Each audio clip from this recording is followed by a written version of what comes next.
On a survécu, les amis, on a survécu. On n'a pas perdu la Liga. Vamos. Le Real qui gagne, bien sûr, à la dernière minute, quasi la dernière minute, avec ce but de Federico Valverde. La reprise de volée, elle est magique. En lucarne, il ne peut rien faire. Unai Simon.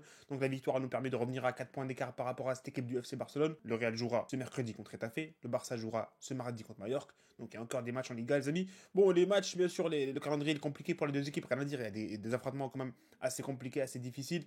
Même si moi, personnellement, je pense que les matchs du Real Madrid sont un peu plus compliqués que ceux du Barça, surtout avec le fait qu'on se déplace à Barcelone pour les jouer. Donc ça compte bien sûr debout pour le Barça. Mais comme j'ai dit, rien n'est fait, les amis. Tant qu'il y a encore des matchs, tout est possible. Le Real Madrid, on a vu aujourd'hui qui est parti, les amis, très très loin pour aller chercher la victoire. Comme le Barça d'ailleurs, hein. Ils ont réussi à le faire au bout du match hier. Donc le suspense est encore prolongé pour les matchs à venir. Donc ce match du Real Madrid, franchement, la compo initiale, moi j'ai un problème. Je ne dis pas que Kamavinga a raté son match, loin de là.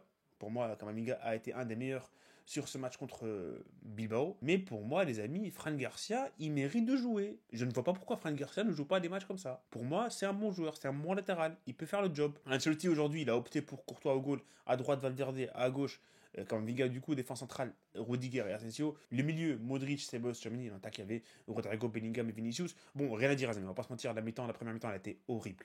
Horrible la première mi-temps. Ok, la possession, elle doit être à 80% de possession, mais il n'y a aucune occasion. À part la frappe de Vinicius qui a fini hors cadre, il n'y avait vraiment rien de la part du Real Madrid. Il n'y avait rien qui était proposé. Il n'y avait pas de jeu. Ça faisait tourner la balle contre une équipe de Bilbao. Le truc qui est bizarre, les amis, c'est que Ernesto Valverde, le coach de l'Athletic Bilbao, il a commencé littéralement sans deux de ses 30 meilleurs joueurs. Bon, Nico Williams, il ne peut pas le faire jouer vu qu'il est blessé, mais Iñaki Williams et 107, pourquoi il joue pas? Bon, personnellement, moi, je m'en fous, hein, tant mieux pour le Real Madrid. Mais 107 surtout, 107, il a 15 buts en Liga cette année. Il joue pas au Bernabeu, alors que le prochain match de Bilbao, c'est Las Palmas. C'est un match beaucoup plus facile sur le papier. Donc je vois pas pourquoi Ernesto Valverde, il s'est mis un peu les bâtons dans les roues en se déplaçant au Bernabeu avec une équipe avec Diallo en attaque, Berenguer et Guruzeta en pointe. Ils ont tenu le coup, hein, mais offensivement, c'était vraiment faible. Les remplaçants qui sont rentrés côté Bilbao, du coup, Iñaki Williams et 107, ils n'ont pas eu le temps, les amis, de rentrer dans le match et de faire ce qu'ils sont habitués à faire, et donc d'être décisifs, quoi. Mais bon, on va revenir à notre équipe du Real Madrid. Première mi-temps, comme je dis, catastrophique du Real Madrid, 0 occasion. Deuxième mi-temps, bon, il n'a pas fait de changement, mais c'était pas mal du tout de la part du Real Madrid. On a vu un Real Madrid beaucoup plus intéressant. Première mi-temps, pour moi, Vinicius était le meilleur joueur côté Real, enfin sur le trio offensif. Hein. Pour moi, le meilleur joueur du Real en première mi-temps, c'était Kamavinga ou Chouameni, un des deux, mais en tout cas. Deuxième mi-temps, les amis, Rodrigo. Rodrigo, qu'est-ce qu'il est chaud, Rodrigo. Incroyable, Rodrigo. Le casse qui se crée là, le casse où il fait la feinte, il envoie deux joueurs de Bilbao à Bilbao. Elle est magnifique, elle frôle le poteau. Ça me rappelle un peu le but de Brahim Diaz en Champions League contre l'Atlético cette année. Magnifique ce qu'a fait Rodrigo sur cette action-là. Dommage, elle ne rentre pas la balle au final, mais Rodrigo il a fait une grosse performance aujourd'hui. Même en première mi-temps, c'était un des meilleurs joueurs du Real Madrid. Moi, je pense le truc qui a débloqué un peu le match, c'est l'entrée de Hendrik. Oui, Hendrik n'a pas été bon du tout, l'entrée n'est pas bonne.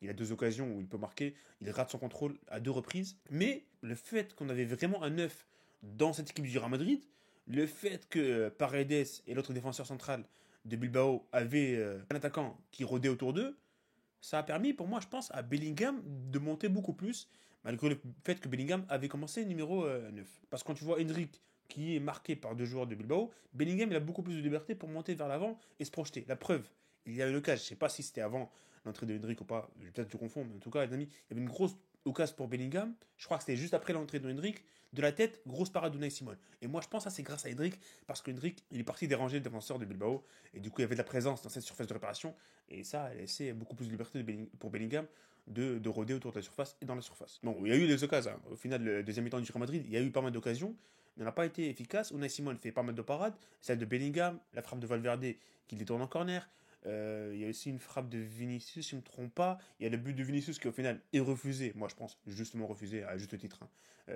Hendrik est en position de hors-jeu. Oui, c'est le bout du pied de Hendrik, mais au final, pour moi, je pense qu'il y a hors-jeu. Et au final, voilà, les amis, hein, la victoire, elle est venue grâce à un Federico Valverde qui sauve encore le Real Madrid et qui laisse surtout Carlo Ancelotti avec un travail.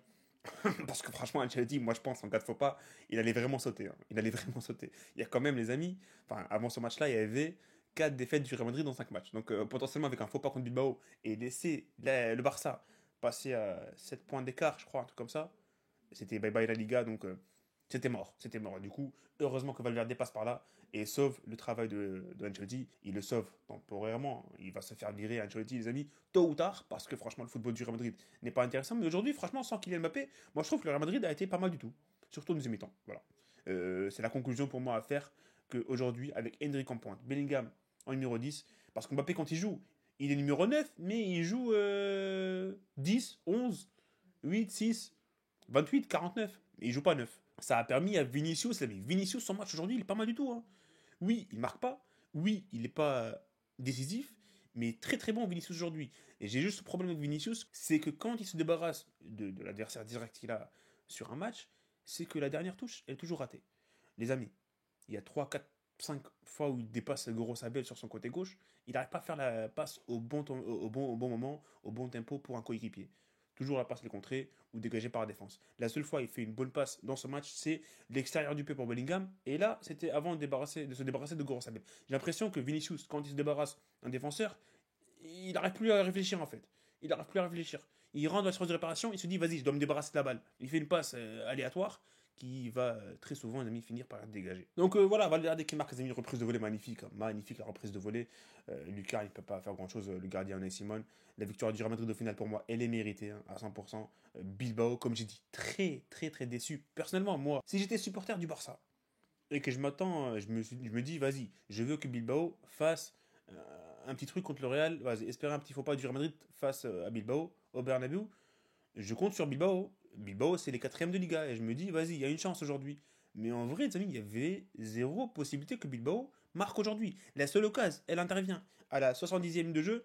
Une frappe de Unai Gomez sur un dégagement lambda, aléatoire d'un défenseur de Bilbao. Il sort en quasi face à face, Unai Gomez. Il n'est pas face au goal, là, il frappe pied gauche. Elle est arrêtée par Courtois, au final, elle n'est pas si dangereuse que ça, la frappe. Mais voilà, très très déçu de la performance de Bilbao, qui pour moi est une des équipes qui propose un des meilleurs footballs de la Liga cette année. Perso, si j'étais supporter du Barça et que je vois cette partition de Bilbao, moi je suis déçu. Voilà. Et bon, je suis pas supporter du Barça, tant mieux Bilbao a flop, le Real a gagné, la vie est belle. Bon, vivement les amis, vivement les prochains matchs, on verra si Mbappé sera réaligné dans cette compo du Real Madrid. Et j'espère pas, parce que franchement, on a vu que le Real Madrid en deuxième mi-temps était beaucoup plus intéressant avec un 4-2-3-1 avec Bellingham qui rôdait autour de Hendrick et Vinicius et Rodrigo sur les côtés qui ont été très très bons aujourd'hui. Et ils ont créé pas mal de dangers sur la cage de Unai Simon.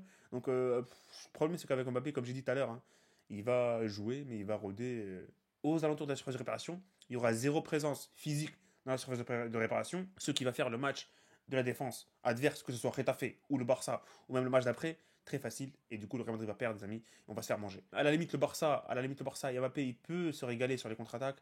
Mais franchement, si le Barça met un but avant le Real Madrid, les amis, c'est mort. Ça, c'est mon avis par rapport à ce match. Hein. Mais bon, on verra ce qui va se passer, les amis. Le match est dans 6 jours. Donc, il y a le temps. On pourra faire un bon avant-match Real Madrid-Barça quand le match arrivera. Bon, je crois, les amis, que j'ai dit ce que j'avais à dire par rapport à ce match du Real Madrid contre Bilbao.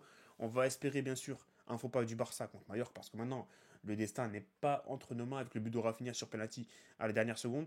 Il faut attendre que le Barça, tout simplement, les amis, perde des points face à un faux pas. Soit un nul, soit une défaite, c'est pareil. Mallorca, c'est une bonne équipe. Il y a moyen, les amis. Il faut y croire. Et on verra de toute façon ce match comme d'habitude en live, ensemble, les amis, le mardi. Sur YouTube, live, TikTok, Twitch, où vous voulez, les amis. En tout cas, je serai là, moi, personnellement. Et voilà, ça sera tout pour ce débrief. Si j'ai oublié un truc, les amis, que j'ai oublié de mentionner par rapport à ce match, en tout cas, si vous avez des trucs à rajouter par rapport à mon débrief à moi, n'hésitez pas dans les commentaires à dire ce que vous avez pensé de ce match. Et on se retrouve très bientôt. Salut et profitez des vôtres. Et Valverde, homme du match, j'ai oublié.